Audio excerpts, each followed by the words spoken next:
Merhaba arkadaşlar, kanalıma hoş geldiniz. Bugün sizlerle bu güzel kazakları yapacağız. Bunu ister uzun ister kısa olarak yapabilirsiniz. Daha önce hırkasını paylaşmıştım. Hırka tarifini verirken, bu kazak tarifini de verirken tamamen kişiye özel çalıştım. Morda kol, yaka ve etek detayını video sonunda anlattım. Ben sadece kol ucunu gösterdim ama yaka ile etek kısmında da aynı. Bu turuncu kazağında etek ucu, yaka detayı, kol manşette farklı yaptım. Bu ikisini de yapabilirsiniz. Bu daha çok detay gerektiği için videoda detaylı olarak bu turuncuyu anlattım. Bu mor daha kolay olduğu için video sonunda bunu da kısaca anlatmaya çalıştım. Turuncu kazaklar bu şekilde.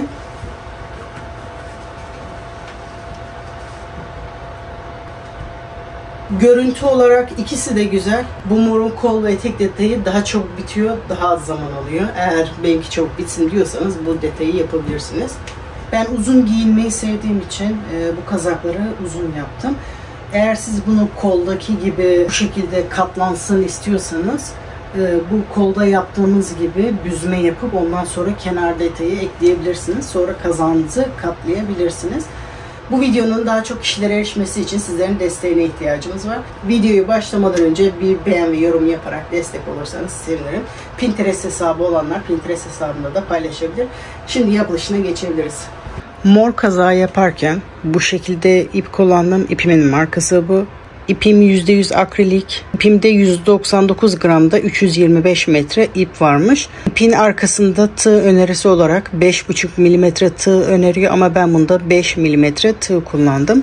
Bu kazağı yaparken mor kısmına bu şekilde 5 tane ip kullandım. Gri kısmına da 4 tane ip kullandım. Turuncu kazağı da yaparken bu şekilde aynı diğer kazaktaki marka ipi kullandım. Bu ipimin özelliği de %100 koton. 100 gramda 165 metre ip varmış. Bu ipin arkasında tığ önerisi 5,5 mm yazıyor ama ben 4 mm tığ kullandım. Bu kazakta da bu ipten yaklaşık 9-10 tane turuncu renk kullandım.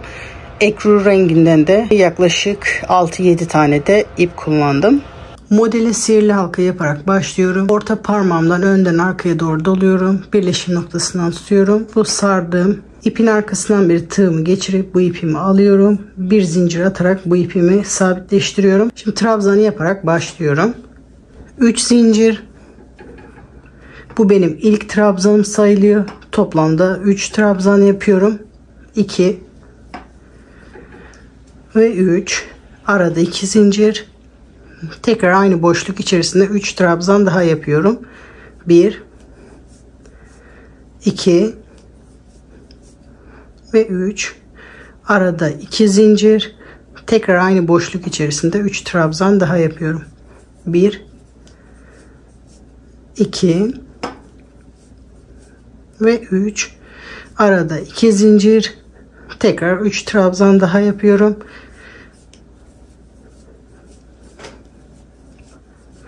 Toplamda bu şekilde 6 tane yapıyorum. 2 4 oldu.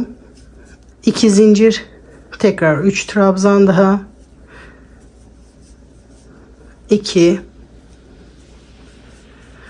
3. Şimdi 5 tane oldu. Son üçlü trabzanı yapıyorum. Boşluk içerisinde 3 trabzan daha yapıyorum. 1 2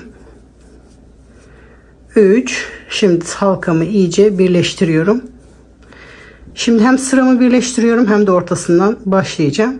Bir zincir, bu çektiğim 3 zincirin tepesine batarak bir sık iğne yapıyorum. Bu şekilde hem sıramı bitirmiş oluyorum hem de ortadan başlamış oluyorum. Bu sık iğnenin son aşamasını normalde sık iğne yaparken bu şekilde yapıyoruz.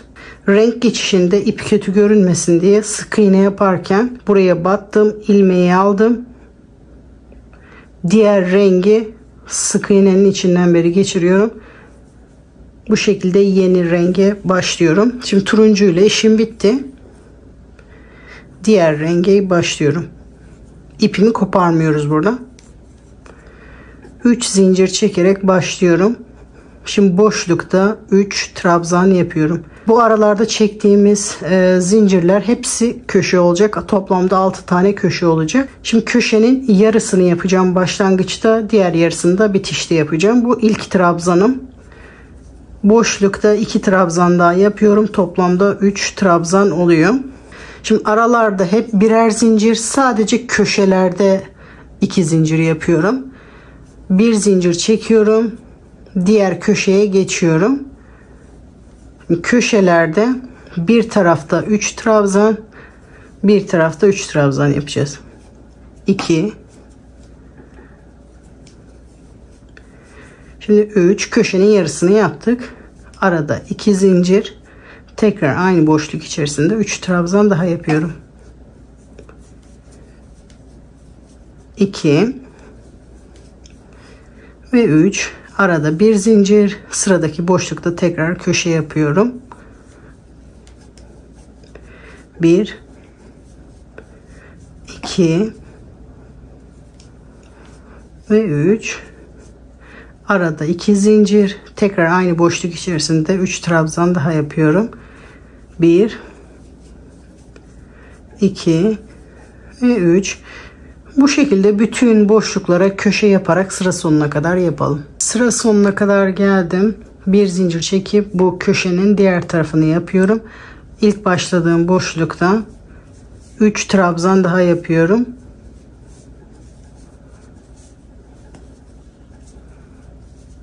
Bir zincir çekiyorum. Aynı aşağıdaki gibi. Bu 3. zincirin içinden bir ipi alıyorum. Şimdi renk değiştiriyorum. Turuncuyu alıyorum. İlmeğin içinden beri bu şekilde geçiriyorum. Burada diğer rengi koparmıyoruz. Diğer sırada tekrar onunla başlıyoruz. 3 zincir çekerek yeni sıraya başlıyorum. Aynı boşlukta buradaki gibi 3 trabzan yapıyorum toplamda. İlk zincirimle birlikte 3 trabzan olmuş oluyor. Arada bir zincir. Şimdi aralarda hep trabzan yapmaya başlayacağız. Sadece bu köşelerde köşe yapacağız. Bu arada bir zincir çektiğimiz yere 3 trabzan yapıyorum. 1 2 ve 3. Tekrar bir zincir çekerek köşeye geliyorum. Burada köşe yapmaya başlıyorum. 1 2 ve 3, arada 2 zincir, tekrar aynı boşlukta 3 trabzan daha yapıyorum.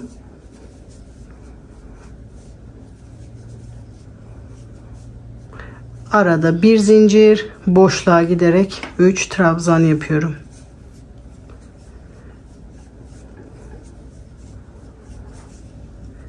Bir zincir, köşeye giderek köşe yapmaya başlıyorum. 1 2 3, arada 2 zincir, tekrar aynı boşlukta 3 trabzan.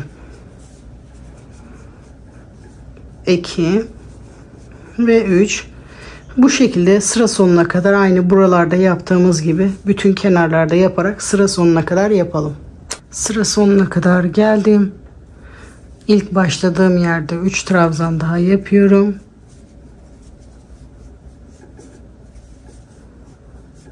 Şimdi sıramı birleştiriyorum. Bir zincir, 3. zincirin tepesine batarak ilmeği alıyorum. Şimdi diğer rengi geçiyorum. Diğer rengi iplerin arasından geçirerek sıramı bitiriyorum. Yeni sıraya 3 zincir çekerek başlıyorum. Gördüğünüz gibi hep aynı işlemi tekrar ediyoruz. Toplamda 3 trabzan, bir zincir.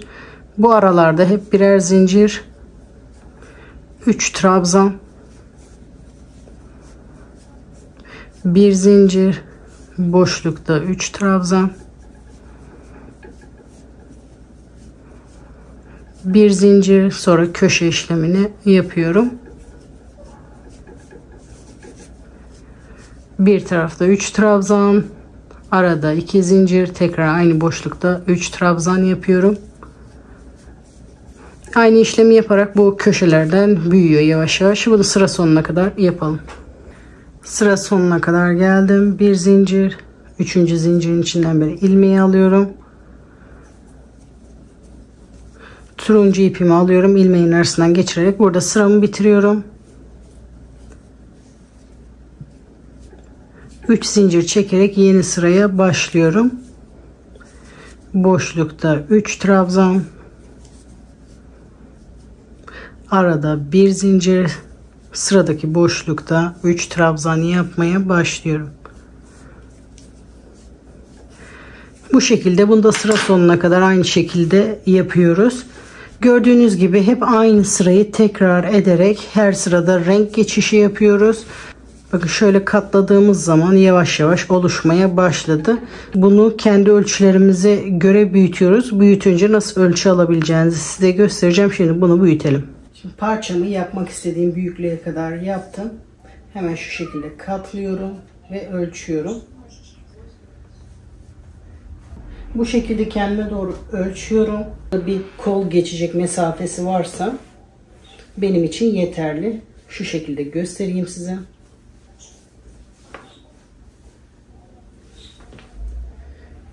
Kolum rahatlıkla geçiyor. Bedeni de bu şekilde duruyor. Zayıf arkadaşlarda bu beden uyumlu olup kol hala kısaysa o hiç önemli değil. Burayı birleştirdikten sonra kolu biraz daha uzatabiliriz. Bu öne 4-5 santimde gelecek. Onu da düşünerek ideal ölçüyü bulalım. Benim için yeterli. Siz de ördüğünüz danteli kendi üzerinizde ölçerek bu şekilde ideal ölçüyü bulabilirsiniz. Çünkü ipin kalınlığına ve el sıklığına göre bu sayılar değişecektir. En net ölçüyü bulmak için böyle ölçerek yapabilirsiniz. Şimdi bu kol kısmını birleştirmeye başlayalım. Şimdi parçam kolunu birleştirme aşamasına geldim. Az önce nasıl ölçü alacağımızı göstermiştik. Bu birleştirme aşamasında normal sıraya devam ediyoruz. 5 kenarı normal bir şekilde yapıyoruz. Sadece 6. kenarı yapmıyoruz. 6. kenarda bu kolla omuz kısmını birleştireceğiz. Kol ağzına doğru gideceğiz. Şimdi ben sadece bir kenar bıraktım. Son sırada burada birleştirme yapıyoruz. Bunu katlarken şu şekilde katlamamız gerekiyor. Şu anda ben bu köşedeyim. Böyle sola doğru buraya döneceğim. Bunu katlarken bakın bu köşenin, bu yaptığım köşe tam onun karşısındaki köşeye doğru katlıyorum. Bakın bu benim yaptığım sıra. Tam karşısındaki köşeye doğru katlıyorum. Böyle köşeleri ucuca getiriyorum. Katlayınca bu şekilde olacak bakın. Burası beden tarafı. Şu anda omuz kısmındayım. Kol şekli de oluştu. Burası kol altı. Burası kol ucu. Burası da kol ve omuz. Şimdi burayı birleştirerek kol ucuna doğru gideceğiz. Bunu bitirirken bu aşamada olması lazım. Bu başlangıç ilk kenar kol ağzı. Birleştirirken de son kenarda omuz kısmını birleştiriyoruz. Bu şekilde denk gelmesi lazım. İp koparmadan kol ağzını yapabilmek için, bir de başlangıç kısmında kol ağzında bitmek için bu şekilde bitmek gerekiyor. Eğer farklı kenarlarda da biterseniz bu şekli oluşturunca kopartıp kol ucunda öyle başlamanız gerekecek. Şimdi ben hiç ip koparmadan kol ağzına kadar birleştirmeye devam edeceğim. Şimdi normal köşenin 3 tane trabzanını yaptım. Köşeyi normal bir şekilde yapacağım. Bir zincir. Bu birleştirdiğim, tuttuğum köşelerden, bakın o diğer köşenin tam ortasından tığımı geçiriyorum. İlmeği oradan alıyorum. Bir zincir çekerek tekrar köşe yapmaya devam ediyorum. Normal sıralardaki gibi. 3 trabzan. Şimdi tekrar birleştirmeye devam ediyorum. Hem sıradaki trabzanı yapacağım hem de birleştireceğim. Bu köşenin yanındaki boşlukta, bakın trabzanlı yerlerin arasındaki boşluktan tığımı geçiriyorum. İlmeğimi oradan alıyorum. Bir zincir çekerek bunu da burada birleştirmiş oluyorum. Şimdi tekrar tığıma dolayarak sıradaki boşlukta trabzan yapmaya başlıyorum. Normal sıralardaki gibi. 3 trabzan. 1 2 ve 3. Şimdi tekrar tığımdan çıkardım. Birleştirme aşamasına gidiyorum. Bakın burada birleştirmiştim. Şimdi sıradaki boşluktan tığımı alıyorum. Tığımı buradan geçirirken bakın burası ön yüzü, burası arka. Ön yüzünden beri tığ geçirip ilmeği böyle alıyorum. Bir zincir çekerek bu kenarda burada birleştirmiş oluyorum. Şimdi tığıma dolayarak sıradaki boşluğa giderek trabzanımı yapıyorum. Trabzan aşamaları normal bir şekilde yapıyoruz. Normalde aralarda bir zincir çekiyorduk. Şimdi o zinciri birleştirdikten sonra yapıyoruz. Tığdan çıkarıyoruz. Bakın şimdi sıradaki boşluğa gidiyorum. Boşlukta tığımı oradan geçirip ilmeği alıyorum. Ondan sonra bir zincir çekerek sıradaki trabzanları yapıyorum. Birleştirme aşaması da bu şekilde kolay. 3 trabzan, tığımı ilmekten çıkarıyorum sıradaki boşluktan. Aldıktan sonra bir zincir, sonra trabzan yapmaya başlıyorum. Birleştirme aşaması da bu şekilde kolay. Daha fazla bu kısmı göstermeyeceğim. Hala anlamayanlar varsa videoyu bu köşeye kadar geri alarak tekrar izleyebilirsiniz.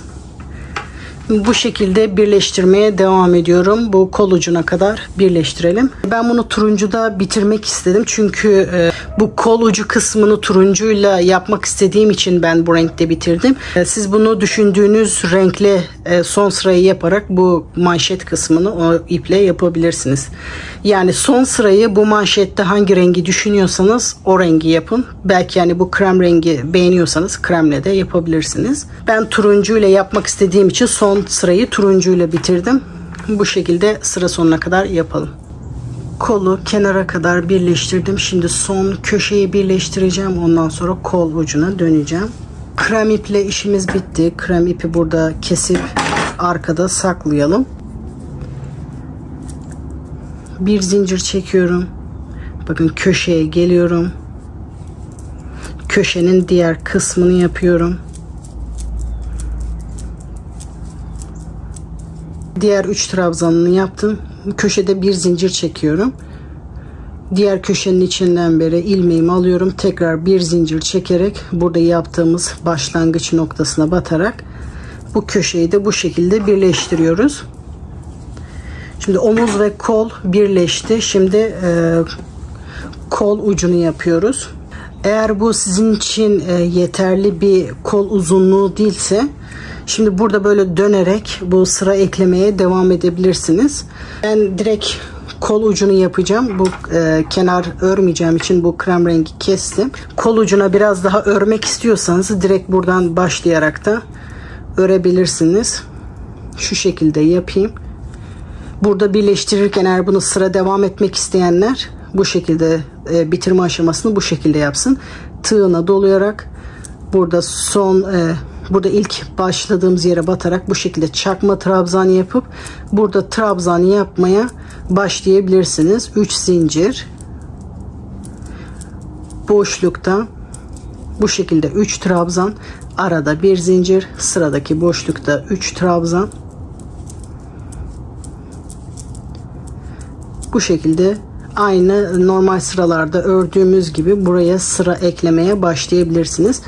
Ben ipimi kestiğim için turuncuyla gösterdim ama siz aynı rengi devam edebilirsiniz. Burada ekruyla başlayıp bir sıra ekru, bir sıra turuncu, yani bu renkle değil yaptığınız renklerde sıradaki renk hangisi ise onunla bu şekilde dönerek buraya sıra ekleyebilirsiniz.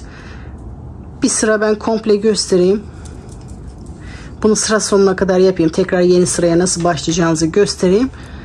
O şekilde kol uzunluğuna devam edebilirsiniz. Ama ben sonra orayı sökeceğim. Lastik yapmaya başlayacağım. Şimdi sıra sonuna kadar geldim. Bunu ben bu köşenin içine yapmıştım. İsterseniz bunu direkt bu şekilde birleştirebilirsiniz de. Yani buradan direkt birleştirme aşamasına geçebilirsiniz. Ya da bu köşenin içine de 3 tane daha trabzan yapabilirsiniz. Hangisi daha iyi duruyorsa onu seçelim. Burada da birleştirirken tekrar ortada yapabilmem için bu 3 trabzanı yaptıktan sonra sadece sık iğne ile birleştiriyorum zincir yerine. Tekrar aynı boşlukta yapabilmek için. Şimdi bu boşluğa tekrar trabzan yapacağım. 3 zincir, bakın buradaki boşluğa 2 trabzan daha yapıyorum. İlk zincirle toplam 3 oluyor. Bir zincir, sıradaki boşluğa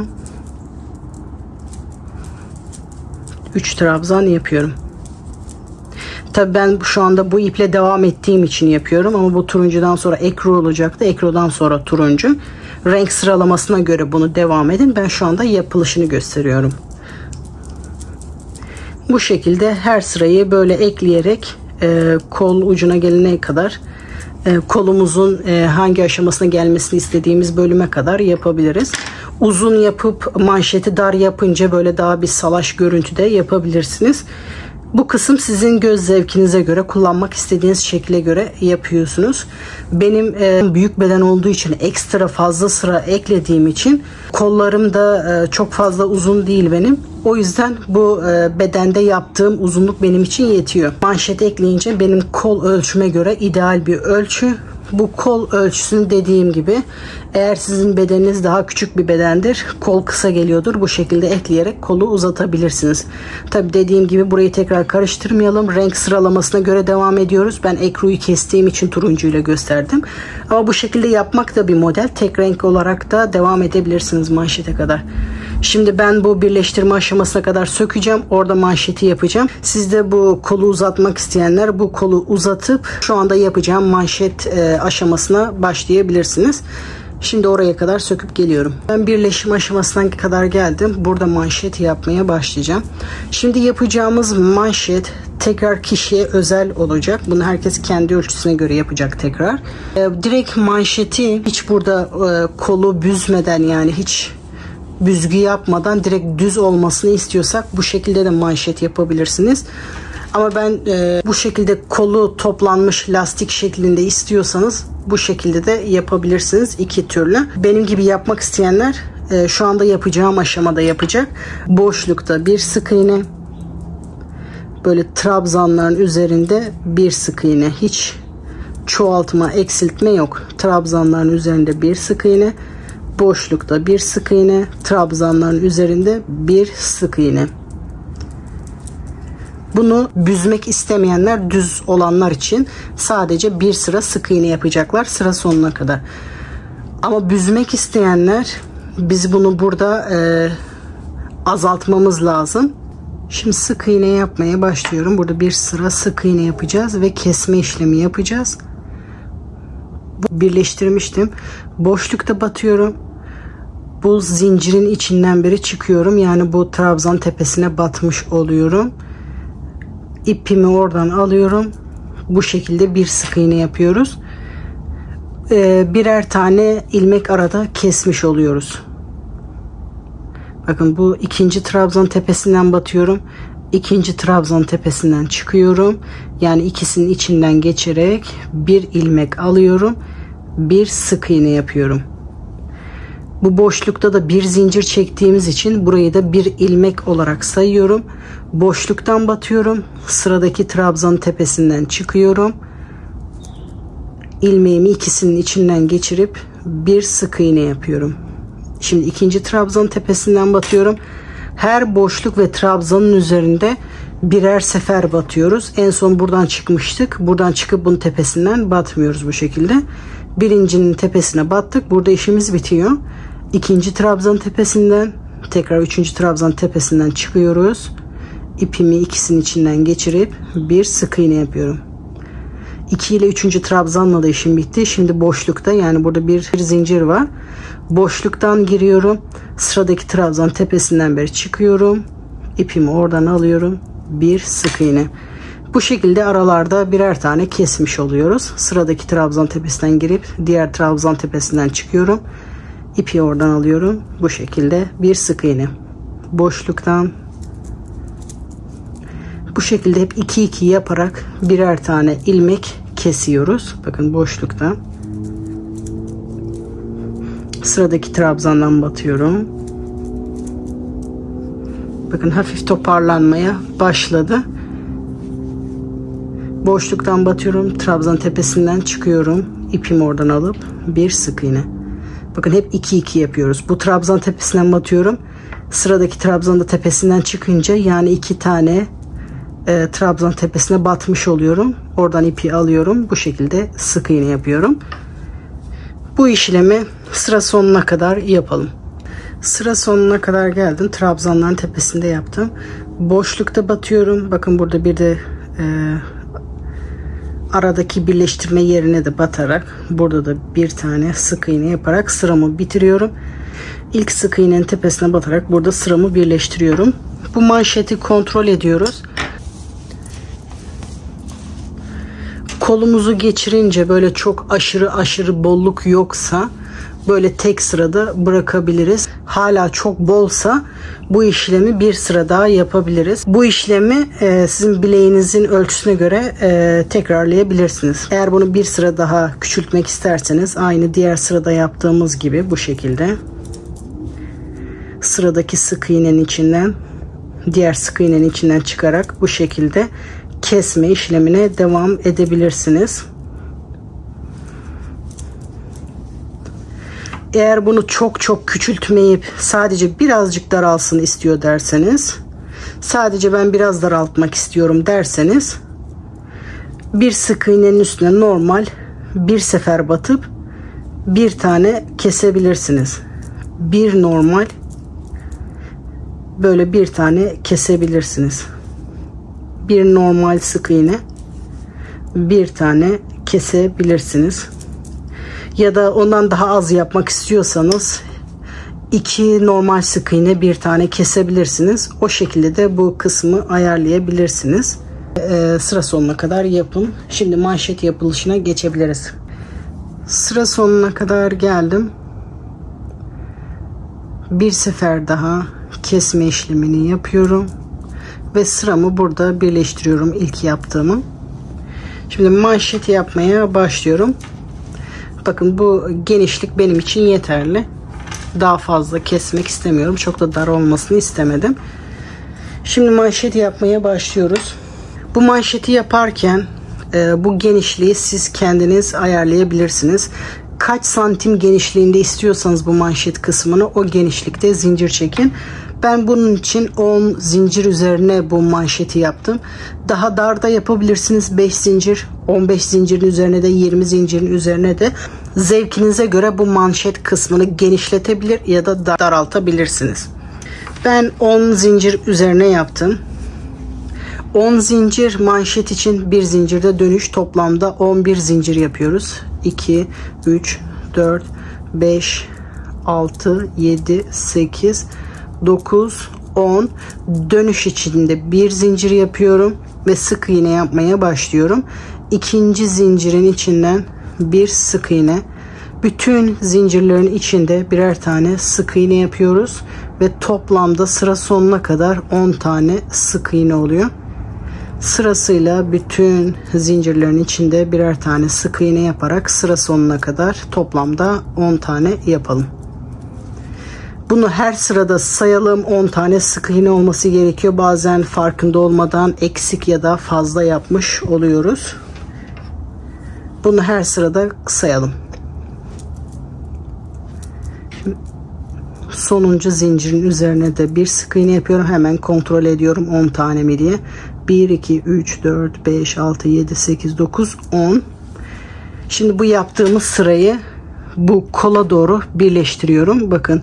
İlk sık iğnenin arka telinden ipimi alıyorum. İlmeğin içinden geçirerek burada bu sırayı birleştirmiş oluyorum. Şimdi yeni sıraya başlayabilmek için burada bir zincir çekmiştik ama bu tarafta da birleştirmemiz gerekiyor. Onun yerine sıradaki sık iğnenin içinden arka telinden bir iz sürümü yaparak yeni sıraya başlıyorum. Sıramı dönüyorum. Sık iğne yapmaya başlıyorum. İlk sık iğnenin tepesinden arka telinden bir sık iğne yapıyoruz. Bu manşeti yaparken hep arka tellerine batıyoruz. Lastik görünümü vermek için hep arka tellerine batıyoruz. Bakın arka telinin bir sık iğne yapıyoruz. Bu şekilde bütün 10 tane sık iğnenin arka tellerine batarak sıra sonuna kadar sık iğne yapıyoruz.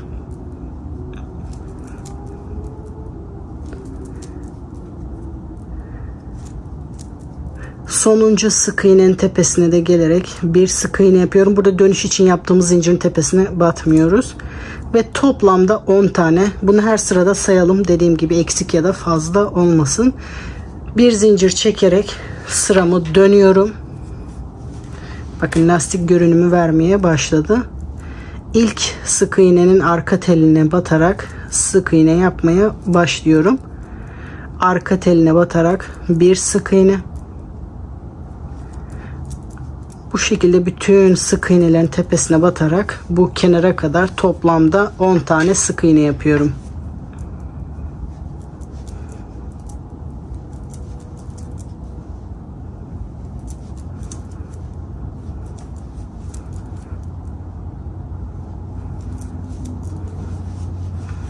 Sonuncu sık iğnenin tepesine de batarak bir sık iğne yapıyorum.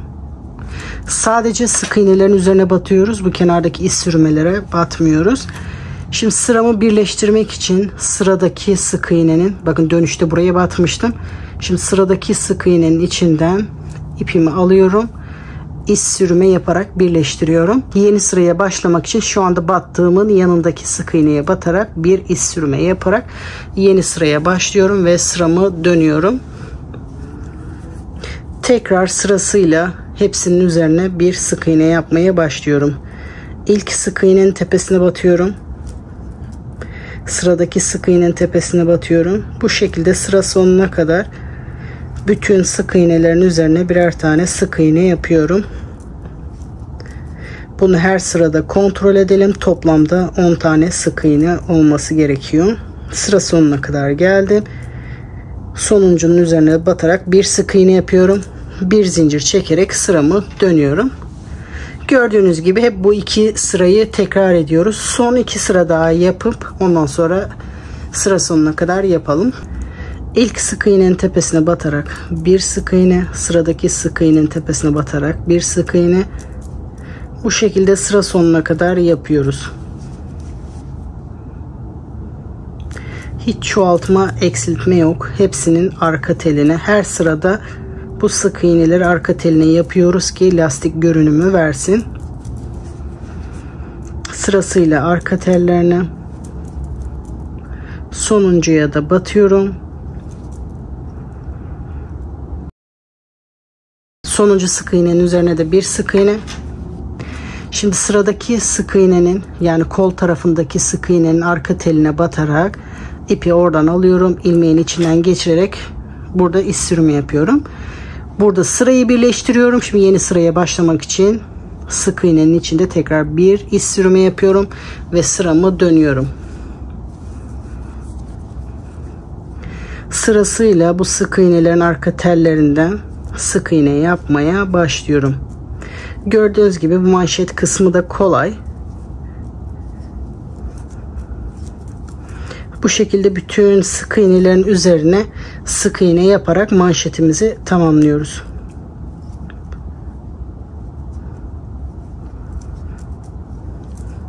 Sıra sonuna kadar geldim. Bir zincir çekerek sıramı dönüyorum. Gördüğünüz gibi çok fazla anlatarak videoyu uzatmama gerek yok. Hep bu iki sırayı tekrar ederek bunu bütün sık iğneler bitene kadar, yani buraya kadar, kol sonuna kadar yapıyoruz. Eğer hala anlamadıysanız videoyu başa alarak buradan tekrar izleyebilirsiniz. Çünkü yapım aşamaları aynı. Ben videoyu uzatmama gerek yok. Şimdi bunu kol sonuna kadar yapalım.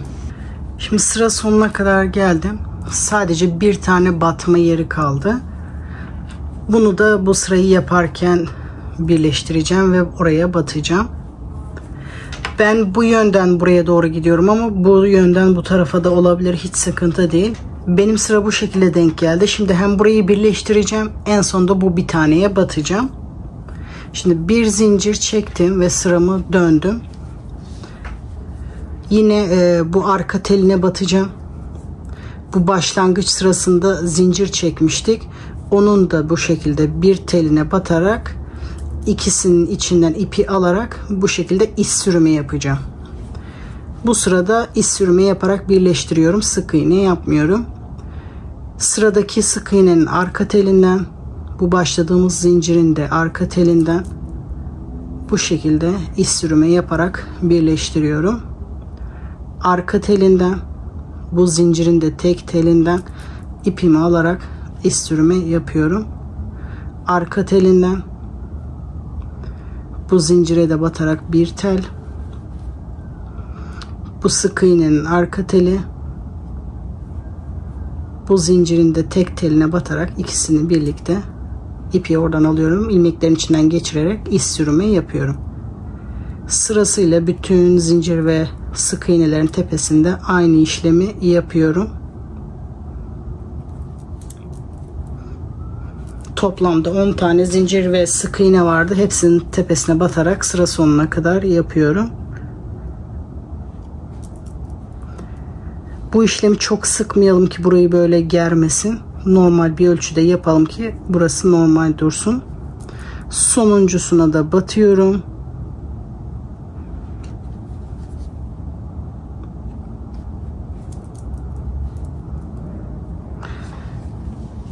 Burada iz sürme işlemi bitti. Şimdi sadece bir tane batma yeri var burada. Onu da batarak sıramı bitireceğim.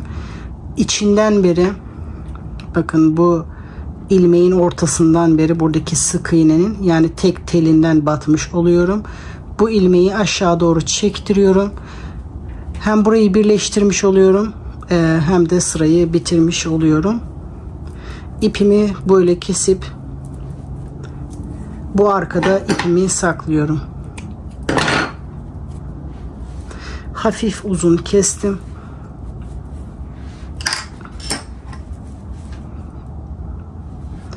Bu arkalarda ipi saklıyorum.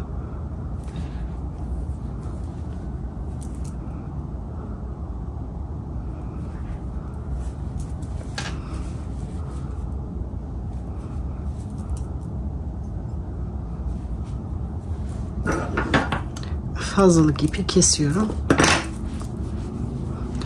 Bu şekilde manşet işlemi bitiyor. Kolumda bitmiş halini size göstereyim. Bakın benim için ideal ölçüye geldi. Ne çok sıkıyor ne de bol. Bu şekilde tam ideal ölçü oldu.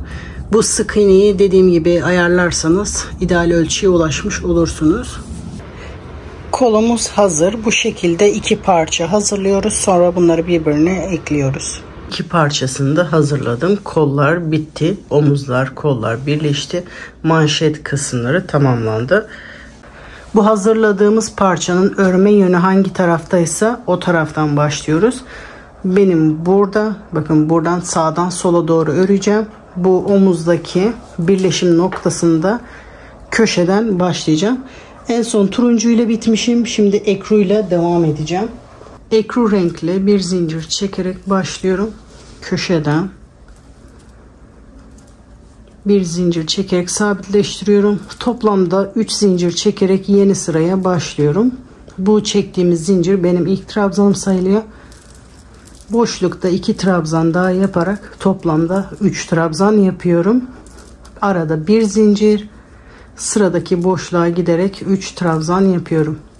1 2 3, arada bir zincir, sıradaki boşlukta 3 trabzan yapıyorum.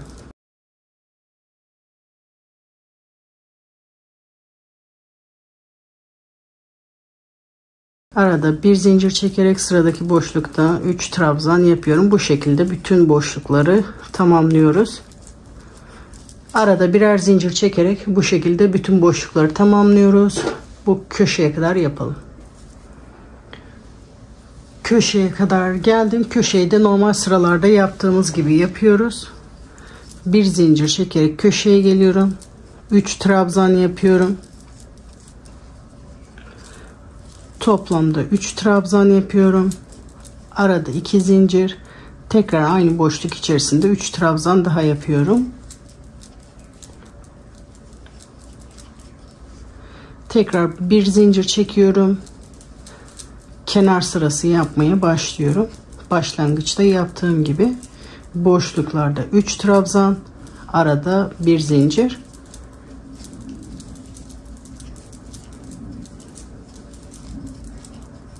Sırasıyla bütün boşlukları bu şekilde dolduruyoruz. Arada bir zincir, boşluklarda 3 trabzan. Bu köşeyi yaptık. Köşeye kadar aynı şekilde yapıyoruz. Köşeyi de burada yaptığımız gibi yapıyoruz. Burayı da dönüyoruz. Sıra sonuna kadar, bakın bu omuza kadar yapalım. İkinci köşeyi de diğer tarafta yaptığım gibi yaptım. Sıra sonuna kadar geldim. Bakın omuzda bu köşeden başlamıştım. Bu köşede bitiyoruz. Bir zincir çekerek köşeye geliyorum. Son burada da 3 trabzan yapıyorum.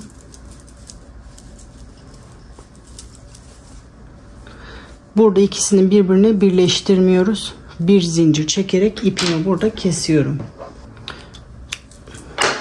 Çünkü artık yaka yapıyoruz. Bu ipi kesiyoruz. İsterseniz bu ipi şu anda arkada saklayabilirsiniz ya da en sonda hepsini birlikte de yapabilirsiniz.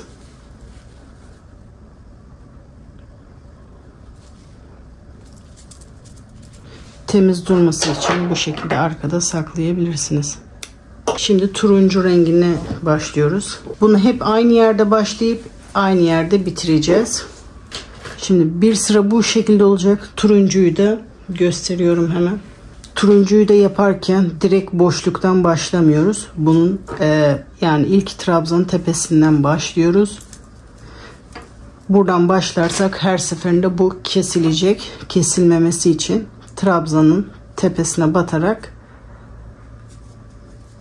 ipimi burada sabitliyorum. Yeni sıraya başlıyorum. 1 2 3 4. Bu ipi de bu şekilde dolayınca burada temiz duruyor. 4 zincir çekerek tığıma doluyorum. Ondan sonra sıradaki boşlukta başlıyorum. 1 2 ve 3. Başlangıç kısmında ipi bu şekilde örerken yaparsanız arkada saklamaya gerek kalmıyor. Arada bir zincir, sıradaki boşlukta 3 trabzan yapmaya başlıyoruz.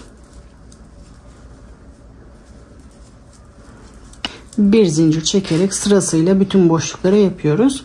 Bu şekilde yapmamızın amacı burasının hem düz olması, bir dahaki sırada ekruyu yaparken de bir boşluk oluşması. Sıradaki ekruyu yaparken buraya yapıyoruz. Şimdi bu sırayı da köşeyi tekrar göstermeme gerek yok. Buradan başladık. Köşeye kadar aynı şekilde yapıyoruz. Burası etek ucu. Etek ucunu da dönüyoruz. Bu arka köşeyi de dönüyoruz. Bir köşe daha var burada. Bu şekilde sıra sonuna kadar buraya kadar yapalım. Bu şekilde sıra başında başlamıştık. Köşeyi döndüm. Etek ucunu yaptım. Diğer köşeyi de döndüm.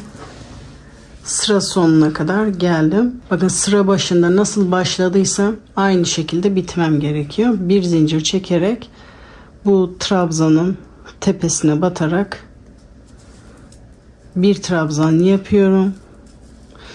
Bir zincir çekerek ipimi burada kesiyorum. Sonra bu ipi arkada saklıyoruz. Bu arka kısmı büyütmek için hep bu iki sırayı tekrar ediyoruz. Tekrar ekru iple başlıyoruz. Boşlukta bakın burada boşluk oluşturmuştuk. Boşlukta başlıyorum. 3 zincir çekerek başlıyorum. Bu benim ilk trabzanım sayılıyor. Tekrar aynı boşluk içerisinde 2 trabzan daha yapıyorum.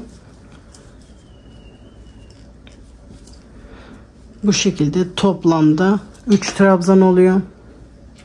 Arada bir zincir, sıradaki boşluğa giderek 3 trabzan yapıyorum.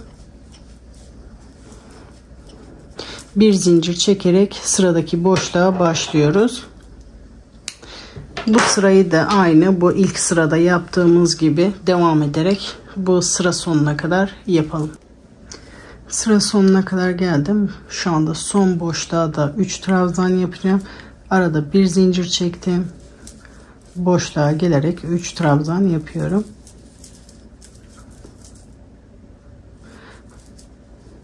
Bir zincir çekerek ipimi kesiyorum. Arkada saklıyorum.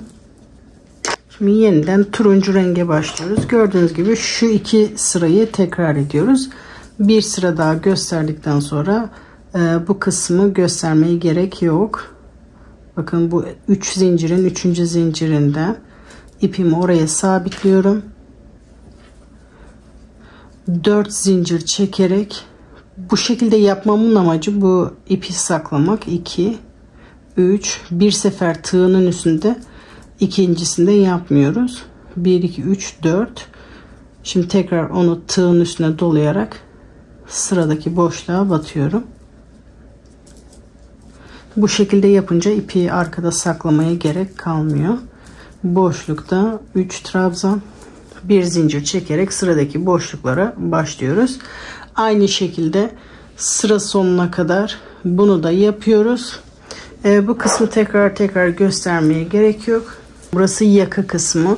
Bu kısım boynumuzun yarısına kadar gelmesi gerekiyor. Bu etek kısmının da vücudumuzun yanından ölçtüğümüz zaman göbek ortasına kadar gelmesi gerekiyor. Eğer bolluk vermek istiyorsanız o salaş bolluğu da ekleyerek o bollukla birlikte ön göbek kısmına kadar da gelmesi gerekiyor. Bunu isterseniz üzerinizde ölçebilirsiniz. İsterseniz evde yuvarlak yaka bir kıyafetiniz varsa onun üzerinde de rahatlıkla ölçü alabilirsiniz. Ben bu daha önce hazırladığım kazağın üzerinde ölçü alacağım. Bunu ben biraz büyük yaptım. Bir de salaş yaptım. Bu benim için iyi bir ölçü. Bakın kıyafetin üzerinde kol altından beri bu şekilde yerleştiriyorum. Kolu, omuzu da aynı şekilde ayarlıyorum. Burası benim arka ortam. Aynı buraya gelene kadar bunu büyütüyorum. Yaka kısmı da tam ortası burası. Beden kısmı da tam ortası burası. Bu yaptığım turuncuyu ekledikten sonra 2 sıra daha yapsam benim için yeterli. Siz de üzerinizi ölçerek ya da bir kıyafetinizi ölçerek tam ortasına kadar yapalım. Bu turuncuyu yaptıktan sonra 2 sıra daha ekliyorum. Tekrar ölçeceğim. Ben 2 sıra daha ördüm. Az önce bunu ölçerken kol altından ölçmüştüm. Kol altından ölçünce şu anda yarıya kadar geliyor. Ama ben bunu biraz bundan büyük yapmışım. Şuradan anladım. Yakayı fark ettim. Yakayı bu yakanın kenarına denk getiriyorum. 2 sıra daha örmem gerekiyor. Yaka kısmı tam boynuna denk gelmesi için. Bu da beden kısmı denk gelmesi için. Boyun kısmı henüz benim için küçük. 2 sıra daha öreceğim. Birleştirmeye başlayacağım. Sıra sonuna kadar geldim. Trabzanın tepesine batarak sonuncu trabzanı da yapıyorum. Burada ipimi kesmiyorum. Bu iple yaka yapmaya devam edeceğim. Bu ipimi kesmiyorum. Şimdi şu şekilde düzeltiyorum. Şu anda benim için ideal ölçüye geldi. Hem yaka olarak hem de beden olarak. Şu anda benim boynumun yarısına kadar geliyor. Hafif de bolluk var kenarda. Benim için ideal ölçü oldu. Diğer tarafı da aynı sayıda yaptım. Onu da hazırladım. Şimdi birleştirme aşamasına geçiyorum. Eğer bu koldaki gibi birleştirmek isteyenler bu sırayı yaparken aynı koldaki gibi o şekilde birleştiriyor.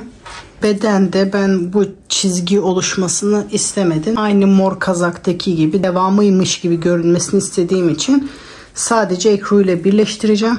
Bu kazağa istediğiniz gibi şekil verebilirsiniz. Bu yaka için yaptığımız kısmı düz renk yapıp birleştirdikten sonra yapacağımız etek kısmını da düz yaparak böyle farklı modeller katabilirsiniz.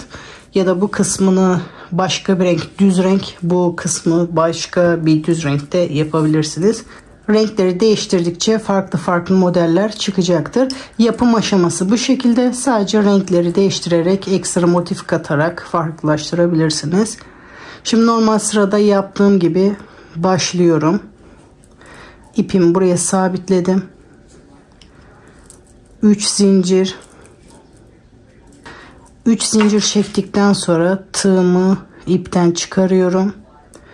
Bu karşı tarafın ilk boşluğundan ilmeğimi alıyorum.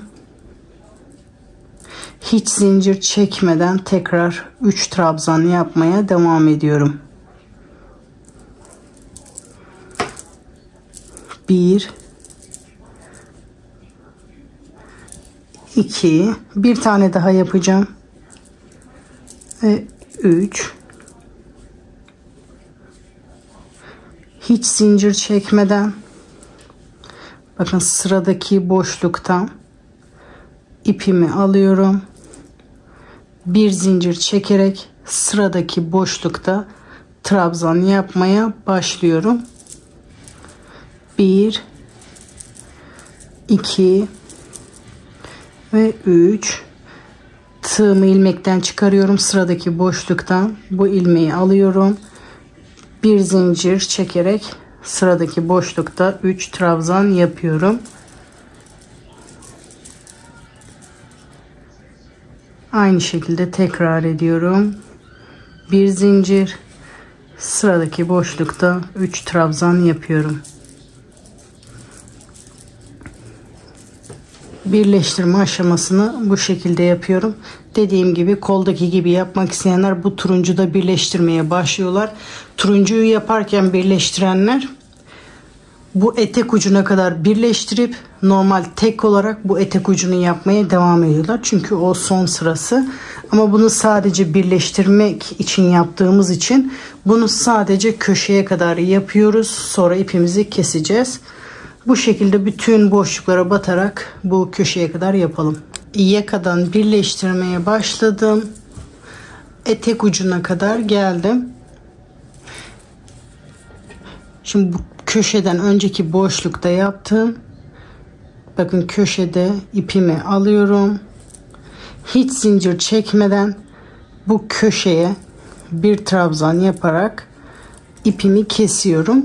Bunu burada bitiriyoruz. Etek ucuna devam etmiyoruz. Bakın yaparsam bir taraf bir taraftan uzun olacak. Sonra bunu arkada saklıyoruz. Şimdi diğer tarafı birleştirmeye başlıyorum. Onu da etek ucundan başlayacağım. Bakın diğer ortaya ayarladım. Burası etek ucundaki köşe. Burası da yaka. Benim gidiş yönüm bu yöne doğru olduğu için aynı yönde olması için buradan başlıyorum. Yakada yaptığımız gibi. Bakın benden taraftaki parçada köşede başlıyorum. 3 zincir çekerek sırayı başlatıyorum. 3 zincir, ilmekten tığımı çıkarıyorum. Diğer köşenin deliğinden beri ipi alıyorum, ilmeğimi trabzan yapmaya devam ediyorum. Toplamda 3 trabzan yapıyorum. 1 2 ve 3. Hiç zincir çekmeden bakın sıradaki boşluktan bu ilmeğimi alıyorum. Sonra bir zincir çekiyorum. Tığımı dolayarak sıradaki boşlukta trabzan yapmaya başlıyorum. 3 trabzan. Sıradaki boşluktan ilmeğimi alıyorum. Bir zincir. Trabzan yapmaya başlıyorum. Burayı da aynı diğer tarafta birleştirdiğim gibi birleştiriyorum. Bunu da bu yakaya kadar birleştirelim. Diğer kenarı da etek ucundan başladım. Yakaya kadar yaptım. Son boşluğa da batıyorum. Hiç zincir çekmeden bu boşlukta bir trabzan yapıyorum. Bir zincir çekerek ipimi burada kesiyorum. Buraya 3 trabzan yapmıyorum. 3 trabzan yapınca bu şekilde yamukluk olacak. Şöyle düz olmasını sağlamak için sadece bir trabzan yapıyorum. Burada turuncu ipimi kesmemiştim. Yaka yapmayı onunla başlıyorum. Yine yüzü bana doğru bu şekilde başlıyorum. 2 sık iğne yapıyorum.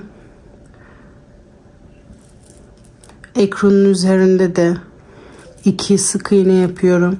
Her trabzanın üzerinde 2'şer tane sık iğne yapıyorum. 1 2 ekruda da bu şekilde. Ekruda birer tel alarak yapıyorum sık iğne. Turuncuda 2 sık iğne. Ekranın üzerinde de bir tel alarak 2 sık iğne yapıyorum. Turuncu trabzanın üzerinde 2 sık iğne. Bu şekilde bu trabzanların üzerine 2'şer tane sık iğne yaparak başlangıç kısmını oluşturuyoruz. Burada boşlukta bir sık iğne yapıyorum köşede. Diğer köşede bir sık iğne. ekrudan bir tel, bir tel daha, turuncunun üzerinde 2 sık iğne. Bu şekilde buradan başlamıştım. Bakın buraya kadar geldim, omuzu. Komple yakayı bu şekilde sıra sonuna kadar sık iğne yapıyoruz.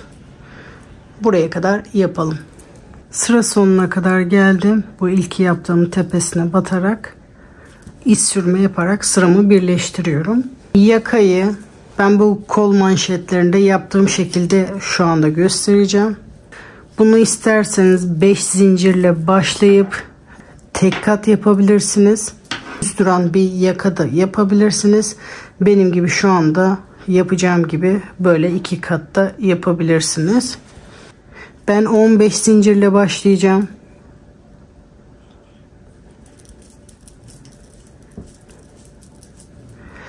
Katladığımız zaman 2 kat olunca da yaka ölçüsü bu kadar olacak. Bir tane de dönüş için yapıyorum. İkinci zincirin içinden beri sık iğne yapmaya başlıyorum. Toplamda 15 sık iğne yapıyorum. Zincirlerin içinde birer tane sık iğne yapıyoruz. 3 4 5 6 bu şekilde sıra sonuna kadar yapıyoruz. Sonuncu zincirin içine de bir sık iğne yaptım. Şimdi bu sık iğnenin tepesinde bu sırayı başladık. Şimdi sırayı birleştirmek için, bu sıramı burada bitirmek için normalde kolda yaparken bu arka tellerine batıyorduk. Eğer 5 tane zincirle başladıysanız da bu arka tellerine batabilirsiniz. Ama şu anda katlanan yaka yapacağım için ön teline batarak bir iz sürme yapıyorum. Bu sıramı birleştirmek için sıradaki sık iğnenin benden taraftaki teline de batarak bir iz sürme yapıyorum. Yeni sıraya başlayabilmek için. Şimdi bu ilk sık iğnenin arka teline batarak sık iğne yapmaya başlıyorum. Sırasıyla bütün sık iğnelerin arka teline batarak sık iğne yapıyoruz. Bu şekilde sıra sonuna kadar toplam 15 tane sık iğne yapalım.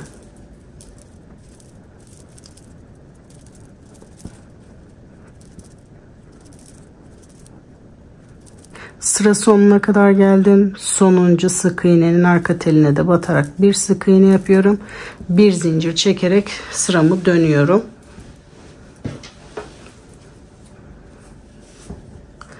Tekrar sırasıyla bütün sık iğnelerin arka tellerine batarak bir sık iğne yapıyorum.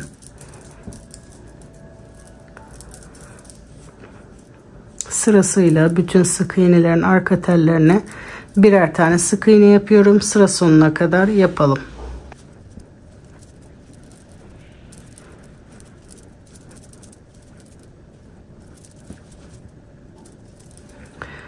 Sıra sonuna kadar geldim. Sonuncu sık iğnenin arka telinde de bir sık iğne yapıyorum.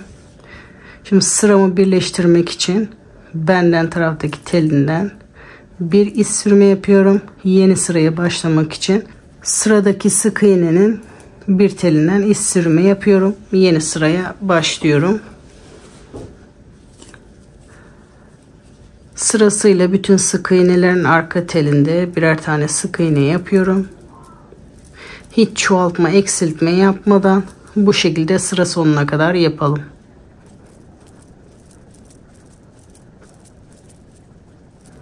Sıra sonuna kadar geldim. Sonuncu sık iğnenin de tepesine batarak bir sık iğne yapıyorum.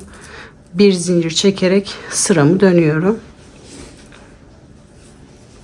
Sırasıyla bütün sık iğnelerin arka tellerine batarak birer sık iğne yapıyorum. Bu şekilde sıra sonuna kadar yapalım.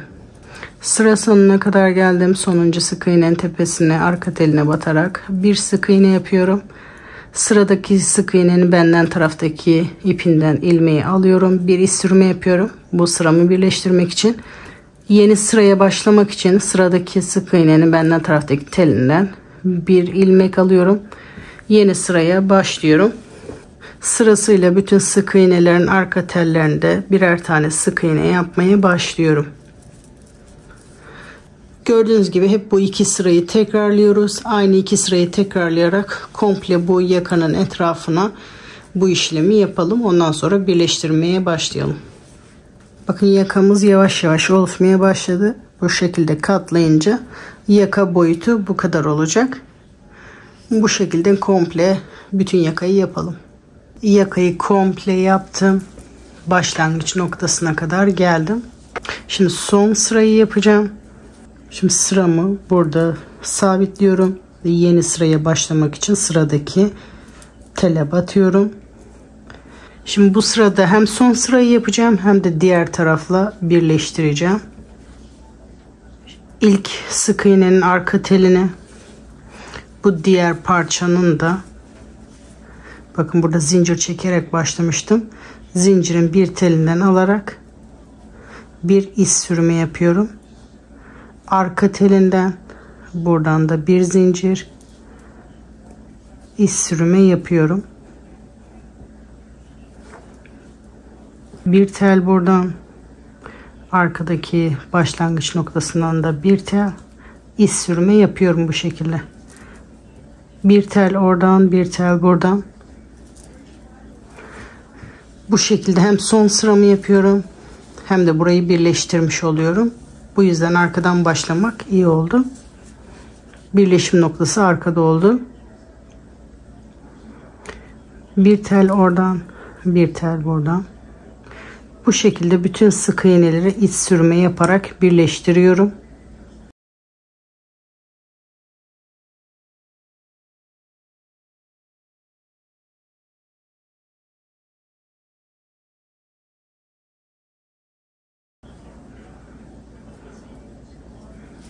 Sonuncuyu da yaptıktan sonra bir zincir çekerek ipimi kesiyorum.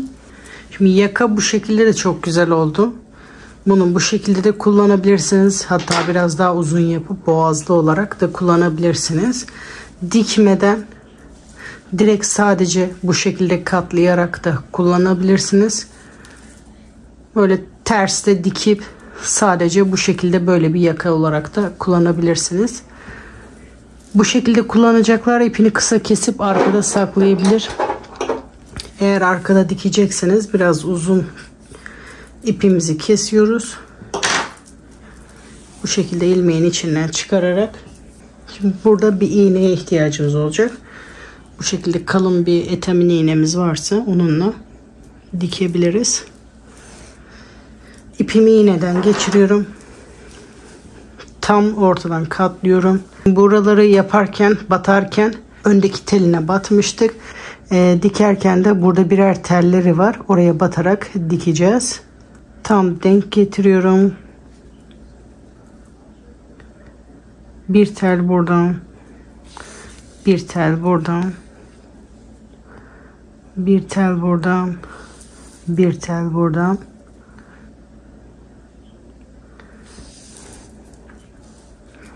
Bu şekilde sırasıyla yakanın her yerini dikiyorum.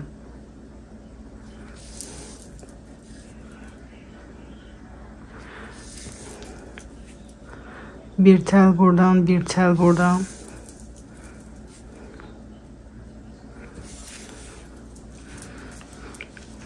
Bu şekilde bütün yakayı dikiyorum. Dediğim gibi bu kısım isteğe bağlı. Şimdi sonuna kadar dikip geliyorum. Sıra sonuna kadar geldim.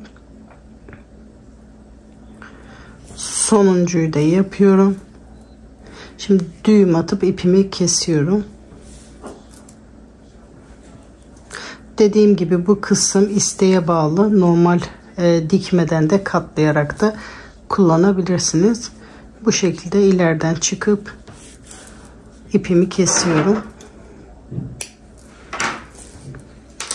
Şimdi kazağın yaka kısmı bitti. Etek ucuna geçeceğiz.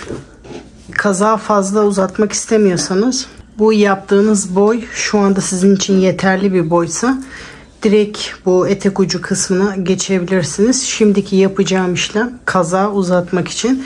Kazağı biraz daha uzatmak isteyenler şu anda benim yapacağım işlemi yapabilirler. Şimdi burası ön.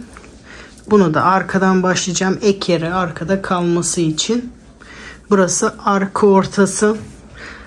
En son turuncu yapmışım. Şimdi ekru ile başlayacağım. Siz de sıradaki hangi renk varsa onunla başlayabilirsiniz. Bu boşlukta normal sıraya başlar gibi başlıyorum. 3 zincir, boşlukta toplam 3 trabzan yapıyorum. Bu başlangıç kısmını kenarda da yapabilirsiniz, yan dikişte. Bir zincir çekerek bu diğer köşeye geliyorum. Diğer köşede 3 trabzan yapıyorum. Bir zincir, sıradaki boşlukta 3 trabzan. Aynı normal sıralarda yaptığımız işlemi yapıyoruz. Bir zincir, sıradaki boşlukta 3 trabzan. Şimdi hiçbir yerde dikiş olmayacağı için şu anda burası yuvarlak bir şekilde.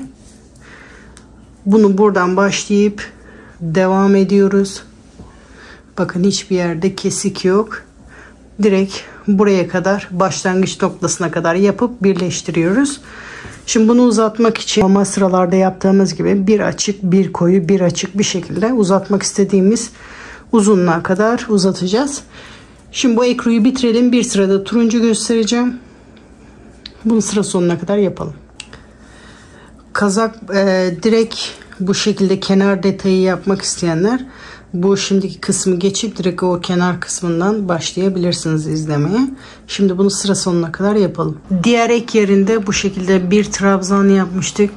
Oraya batmıyoruz. Bu diğer köşeye batarak normal 3 trabzan yaparak sıramıza devam ediyoruz. Bu şekilde sıra sonuna kadar yapalım. Şimdi sıra sonuna kadar geldim. Şimdi hem sıramı birleştireceğim hem de ortadan başlamış olacağım. Burada ilk yaptığım 3 zincirin 3. zincirine batarak ipimi buradan alıyorum. Diğer renge geçmek için bir zincir atıyorum buna. Bu bir ilmeğimi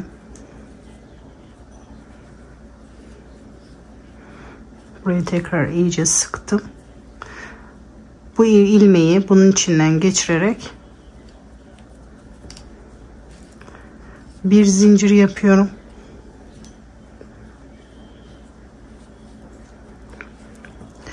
Bu ilk başlangıç olduğu için bu şekilde bir sık iğne yaparak hem bunu sıkıştırmış oluyorum hem de burada başlamış oluyorum. 2 zincir daha çekiyorum. Bu ilk trabzanım oluyor. Boşlukta 2 trabzan daha yapıyorum. Toplamda 3 olmuş oluyor.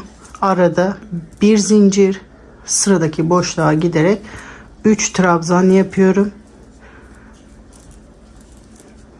Buradaki yaptığımız işlemi aynı burada da yapıyoruz.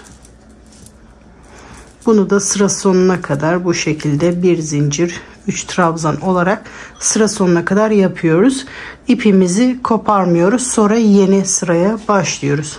Bunu sıra sonuna kadar yapalım. Turuncuyu da sıra sonuna kadar yaptım. Aynı diğer sırada yaptığım gibi hem ortadan başlayacağım hem de sıramı birleştireceğim. Burada 3. zincirin tepesine batarak ipi oradan alıyorum. Son işlemi diğer renkle yapıyoruz. Bu şekilde. Şimdi bu ipi diğer tarafa alacağım. Boşlukta bir sık iğne yapacağım. Hem yeni sıraya başlamış olacağım hem de bu ipi sıkı tutacak. Burada gevşemeyecek. Aynı burada yaptığımız gibi yeni sıraya başlıyoruz.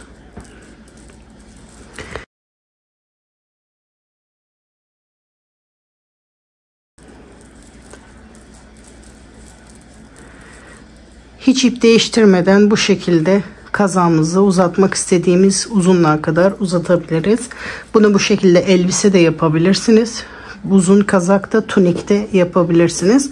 Ben kazaklarım, hırkalarımı hafif uzun sevdiğim için bunu yapmak istediğim uzunluğa kadar yapacağım. Hem şu iki sırayı tekrar ederek yapmak istediğimiz uzunluğa kadar yapalım. Ondan sonra etek detayına geçebiliriz. Dediğim gibi bunu bu şekilde elbise de yapabilirsiniz. Kazakta yapabilirsiniz. Şimdi bir sıra ekru, bir sıra turuncu yaparak bunu uzatıyorum. Yapmak istediğim uzunluğa kadar yapıp geliyorum. Şimdi yapmak istediğim uzunluğa kadar yaptım. Bir zincir çekip İlk yaptığım tepesine batarak sıramı burada birleştiriyorum. Bu ekru ipimi de burada kestim. Artık onunla işim bitti ve onu arkada saklayacağız. Şimdi bu kenar detayını koldaki genişlik kadar yapmayı düşünüyorum. Burada 10 zincirle yapmıştım. Etek ucunda da aynı genişlikte yapacağım. Bunu siz ne kadar genişlikte yapmak istiyorsanız o genişlik kadar zincir çekebilirsiniz. 5 de yapabilirsiniz, 10 da yapabilirsiniz, daha fazla da yapabilirsiniz. Şimdi 11 zincir çekerek başlıyorum.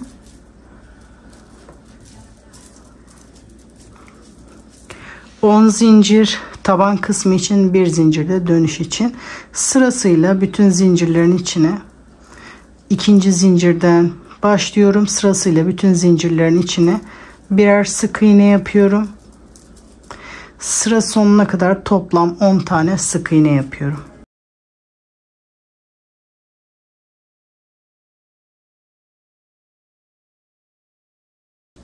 Sonuncu zincirin içine de bir sık iğne yapıyorum. Sıradaki trabzanın arka teline, bakın arka teline batarak bir iz sürümü yapıyorum. Bu sırayı birleştirmek için, yeni sıraya da başlamak için sıradaki trabzanın arka telinde bir iz sürme yaparak yeni sıraya başlıyorum. Sıramı dönüyorum. İlk sık iğnenin arka teline batarak bir sık iğne yapıyorum. Bu sırada ve bundan sonraki sıralarda hep bu şekilde sık iğnelerin arka tellerine batarak sık iğne yapıyoruz. Bu şekilde sıra sonuna kadar bütün sık iğnelerin tepesine birer tane sık iğne yapalım.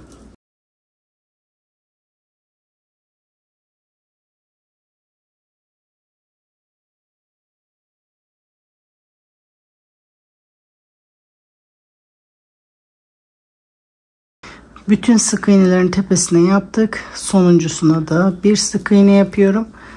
Bir zincir çekerek sıramı dönüyorum. Bu taraftan dönerken bir zincir, bu taraftan dönerken de bir iz sürümü yaparak dönüyoruz. Tekrar ilk sık iğnenin arka teline batarak bir sık iğne, sırasıyla bütün sık iğnelerin arka tellerine batarak birer sık iğne yapıyoruz. Bu şekilde sıra sonuna kadar toplam 10 tane sık iğne yapalım.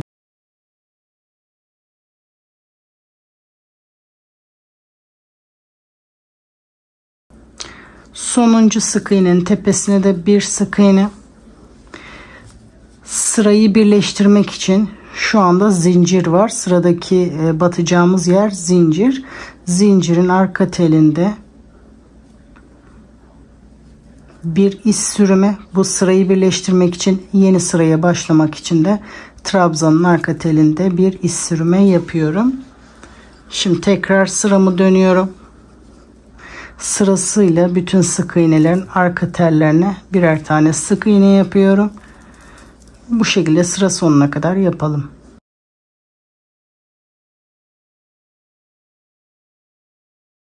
Sıra sonuna kadar geldim. Sonuncu sık iğnenin tepesinde de bir sık iğne, bir zincir çekerek sıramı dönüyorum. Sırasıyla bütün sık iğnelerin arka telinde birer sık iğne yapıyorum. Bu şekilde sıra sonuna kadar bütün sık iğnelerin tepesine birer sık iğne yapalım.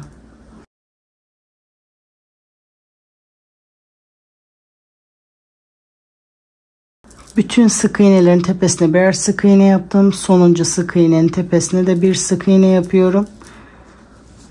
Bu sıramı birleştirmek için sıradaki trabzanın arka telinde bir iz sürme yaparak sıramı birleştiriyorum. Yeni sıraya başlamak için de sıradaki trabzanın arka telinde bir iz sürme yapıyorum ve yeni sıraya başlıyorum. Arka tellerinde birer tane sık iğne yapıyorum. Bunu da bu şekilde sıra sonuna kadar tamamlıyorum. Gördüğünüz gibi hep iki sırayı tekrar ederek sıralarımızı yapıyoruz.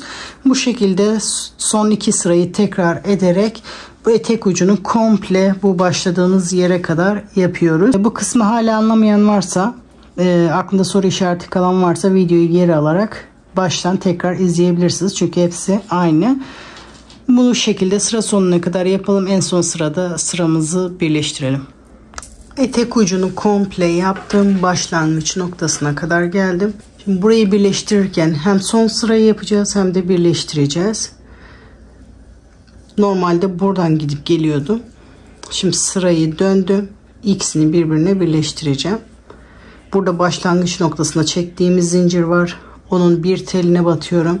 Karşı taraftaki sık iğnelerinde birer telinden bu şekilde iz sürme yapıyoruz. Bir tel buradan, sık iğnelerin arka telinden bir iz sürme. Bir tel buradan, bir tel karşıdan, ikisini birlikte iz sürme yapıyoruz. Bir tel buradan, bir tel karşıdan, bir iz sürme. Bu şekilde bütün sık iğnelerin ikisinin tepesine batarak, birer tellerine batarak birleştiriyoruz sıra sonuna kadar.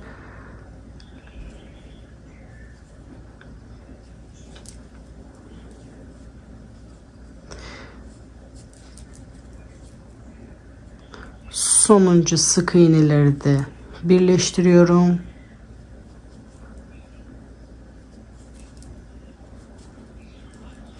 Bir zincir çekerek ipimi kesiyorum.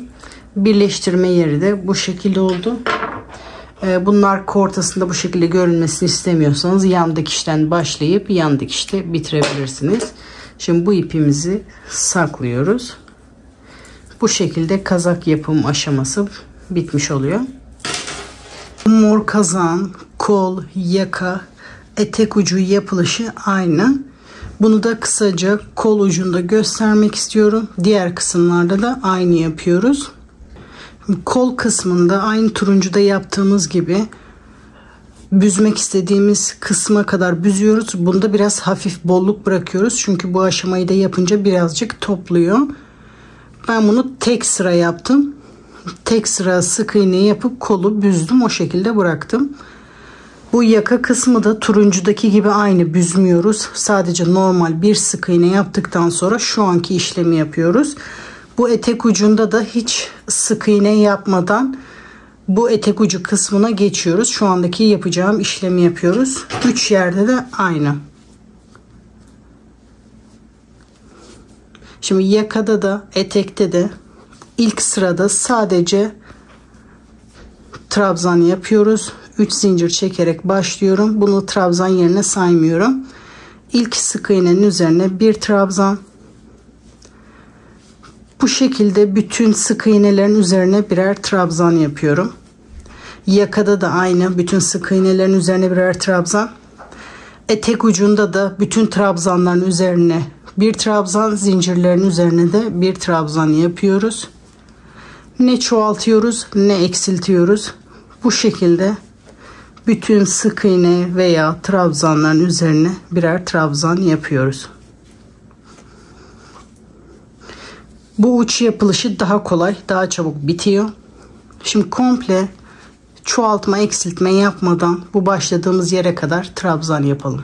Sıra sonuna kadar komple bir trabzan yaptım. Şu anda bile hafif toparlamaya başladım. Yakada da aynı ilk sırayı bu şekilde trabzan yapıyoruz. Etekte de aynı ilk sırayı bu şekilde trabzan yapıyoruz. İlk yaptığım trabzan tepesine batarak sıramı birleştiriyorum. Şimdi yeni sıraya başlamak için tekrar 3 zincir çekiyorum. Bu sırada hep trabzanların bu şekilde arkalarından yapacağız. Bir ön taraftan, bir arka taraftan. Şimdi sırasıyla bu zincire batmıyorum. İlk yaptığım trabzanın arkasından beri ipimi alıyorum. Normal trabzan yapıyorum. Hiç zincir çekmeden tığıma doluyorum. Sıradaki trabzanın da bakın arkadan beri tığımı dolayarak ipi alıyorum. Bir trabzan yapıyorum. Hiç zincir yok. Tığımı doluyorum. Sıradaki trabzanın ön taraftan bu şekilde trabzan yapıyorum. Tığımı doluyorum. Sıradaki trabzanın da arkasından beri dolayarak trabzan yapıyorum. Lastik görünümü vermek için bir ön taraftan bir de trabzanın arka tarafından bu şekilde trabzan yapıyoruz.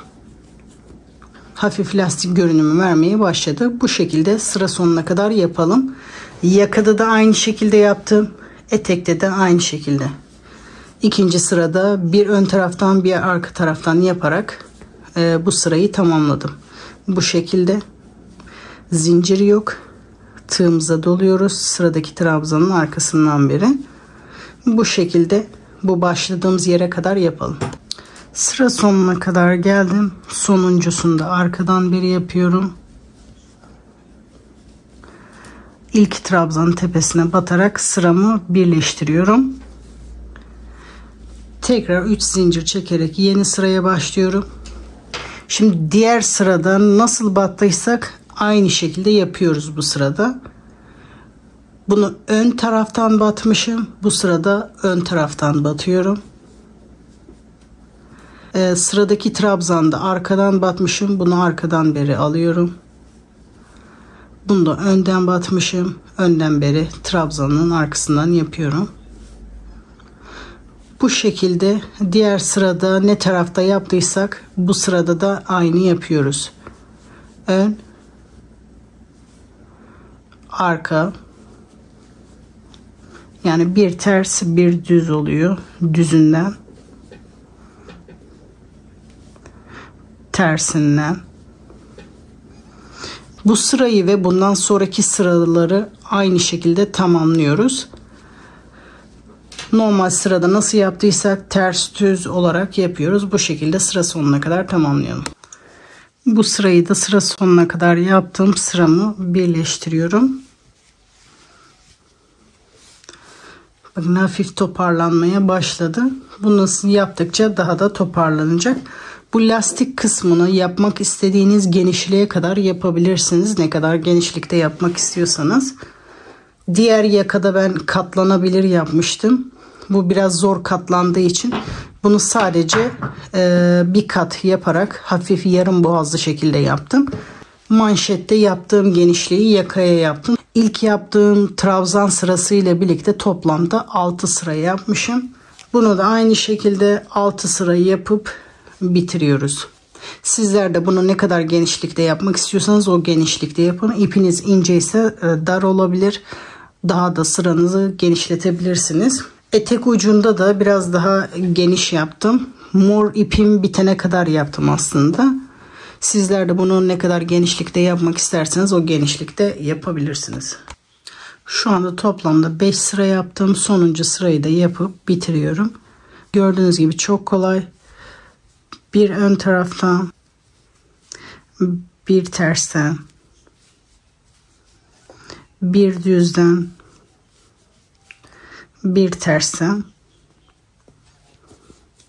Bu lastik kenarı daha kolay. Bu lastik detayını istediğiniz modellerde kullanabilirsiniz. Çok kolay, çok çabuk bitiyor. Bu son sırayı da tamamlıyorum. Ondan sonra kol, manşet kısmı bitiyor. Bu sırayı da tamamladım. Sırayı birleştiriyorum. Bir zincir çekerek ipimi kesiyorum. Bu şekilde istediğim ölçüye geliyor. Bakın ilk başlarken biraz daha boldu. Lastik kısmını yapınca biraz daha toparladı. Bu şekilde bu kenar detayını kollara, yakaya, etek ucuna bu şekilde uyguluyoruz. Beline kemer yapmak isteyenler kemer kısmına başlayabiliriz. Kemer kısmını bu şekilde yapmak istemiyorsanız sadece bu etek ucu kısmını ayrı iple örerek belden kuşak şeklinde de bağlayabilirsiniz. Kazağınızı belden bağlamak için isteğe bağlı bu şekilde kemer yapabilirsiniz.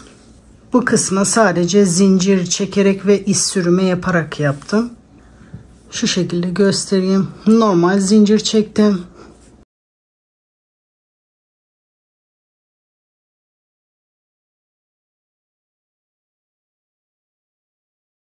Boy ölçüsünü alırken şu şekilde aldım. Ortadan katladım. Ortadan katlayınca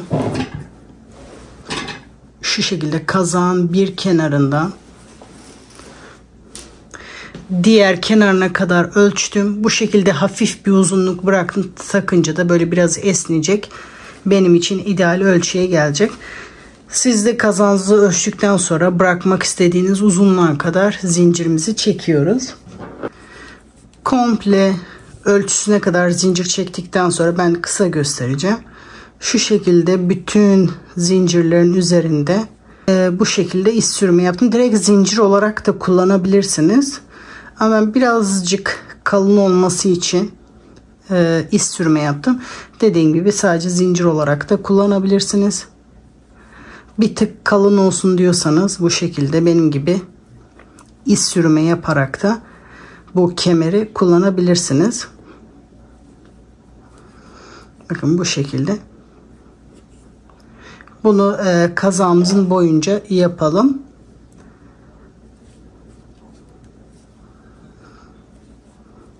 Bakın bütün zincirlerin üzerine iz sürme yaptım. Bu şekilde ipimi kesip bıraktım. Tek tarafın püskülünü taktım. Diğer tarafında kazağa geçirdikten sonra püskülü takacağız. Püskülü de sizinle birlikte yapmak istedim. İsterseniz normal püskül takabilirsiniz. İsterseniz benim gibi bu şekilde de yapabilirsiniz. Daha önce bu püskülü ben ayrıntılı olarak anlatmıştım. Şimdi kısaca burada da göstermek istiyorum. 5 zincir çekerek püsküle başlıyorum. 1, 2, 3, 4, 5. İlk yaptığım zincirin içinden geçerek zincirimi birleştiriyorum. Bu halka içine toplamda 10 tane sık iğne yapıyorum. 1,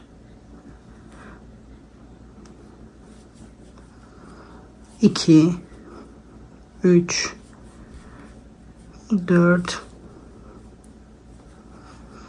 5, 6, 7, 8, 9 ve 10. İlk yaptığımın tepesine batarak sıramı birleştiriyorum. İkinci sırada da bütün sık iğnelerin üzerine birer tane sık iğne yapıyorum. Toplamda 10 sık iğne oluyor. 1, 2, 3, 4, 5, 6, 7, 8, 9 ve 10. Bu ilk yaptığım tepesine batarak sıramı birleştiriyorum. Bu şekilde bütün sıralarda 10'ar sık iğne yapıyoruz hiç çoğaltmadan. 1, 2, 3, 4, 5, 6, 7, 8, 9, 10. Tekrar sıramı birleştiriyorum. Bu şekilde toplam 1, 2, 3, 4, 5 sıra yapıyoruz. Şu anda ben 3 sıra yaptım. 2 sıra daha yapıp geliyorum. Toplamda 5 sıra yaptım. Sıramı birleştiriyorum. Şimdi son sırada şu kısmı yaparken tersine gidiyoruz. Ters sık iğne yapıyoruz. Normalde ben sık iğnelere giderken bu yöne gidiyordum. Şimdi ters yöne giderek bu kenar detayını yapıyoruz. Bakın bir önceki sık iğnenin tepesine batıyorum. İpi alıyorum. Bir sık iğne yapıyorum. Bakın bir öncekine gidiyorum. Sık iğnenin tepesine batıyorum. İpi alıyorum. Bir sık iğne. Normalde bu yöne giderdik. Şimdi tersine gidiyoruz. Bakın bu yöne doğru. Bir önceki sık iğnenin tepesine batıyorum. İpi alıyorum. Bir sık iğne yapıyorum. Bu şekilde kenar detayı oluşmaya başladı. Bir önceki sık iğnenin tepesine gidiyorum. İpimi alıyorum. Bir sık iğne. Bu şekilde sırasıyla bütün sık iğnelerin tepesine bu ters sık iğne yapıyoruz.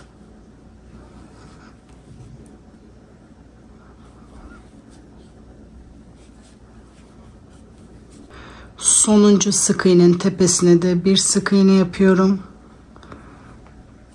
Bir zincir çekerek ipimi kesiyorum. Sonra bu ipi arkada saklıyoruz. Saklarken şuradan içeriye doğru çekip saklayacağım.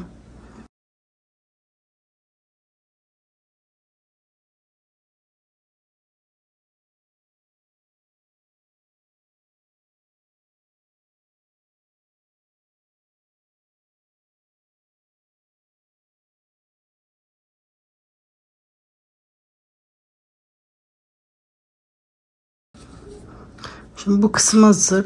Püskül kısmını yapıyoruz.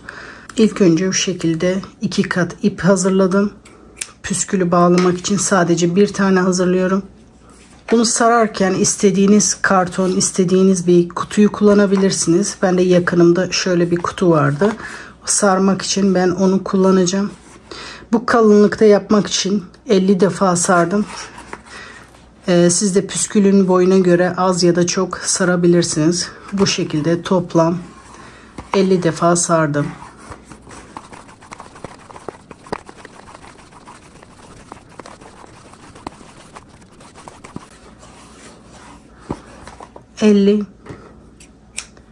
Bu katladığım ipi alıyorum. Sardığım iplerin oradan beri katladığım ipi çekiyorum. 2 sıkı düğüm atıyorum.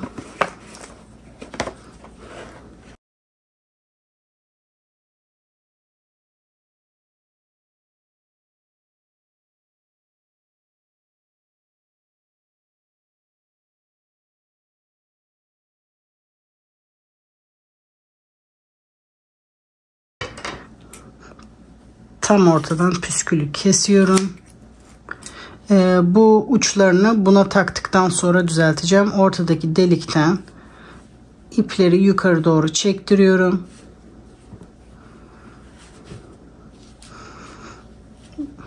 Bu şekilde püskülü bunun içine yerleştiriyorum.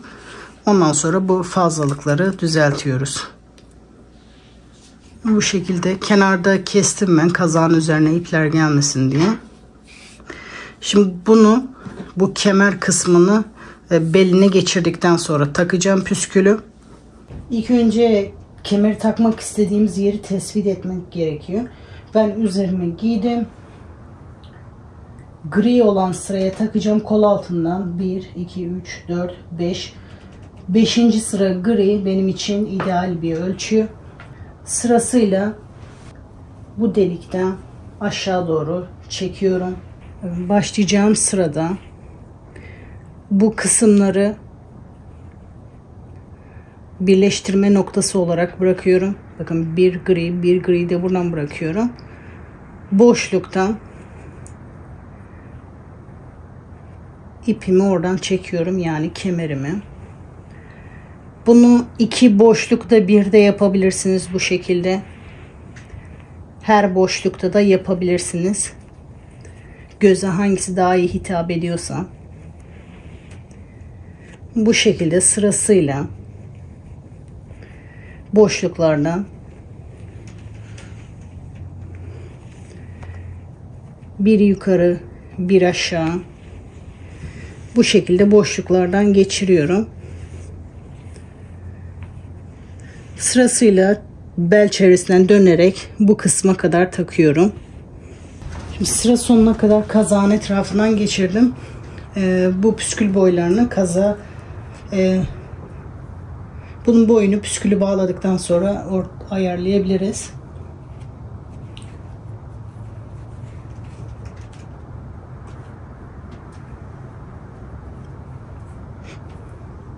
Şimdi bu ipleri püskülden aşağı doğru çekiyorum.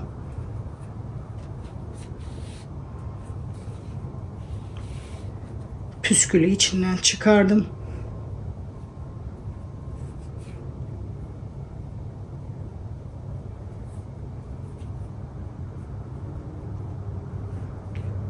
Bu bağladığım püskülle buradan sıkı düğüm atacağım. 2 sefer bağlıyorum.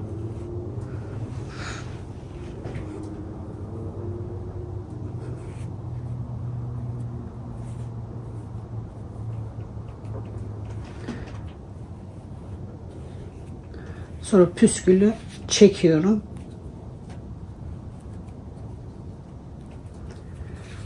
Fazlalık ipleri de kesiyorum.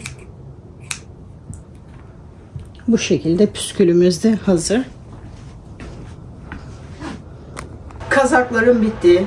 Mor bu şekilde oldu. İkisini de bitirdim. İkisi de çok güzel oldu.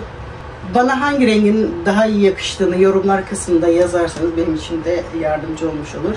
Siz hangi rengi daha çok beğendiniz? Kimler ne renk yapacak? Çok merak ediyorum. Ben yurt dışında yaşıyorum. Yabancı marka ip kullanıyorum. Kullandığım markaları da gösterdim. Sizler de diğer arkadaşlara yardımcı olabilmek için kullandığınız marka ipleri yorumlar kısmına yazarsanız diğer arkadaşlara da fikir olur.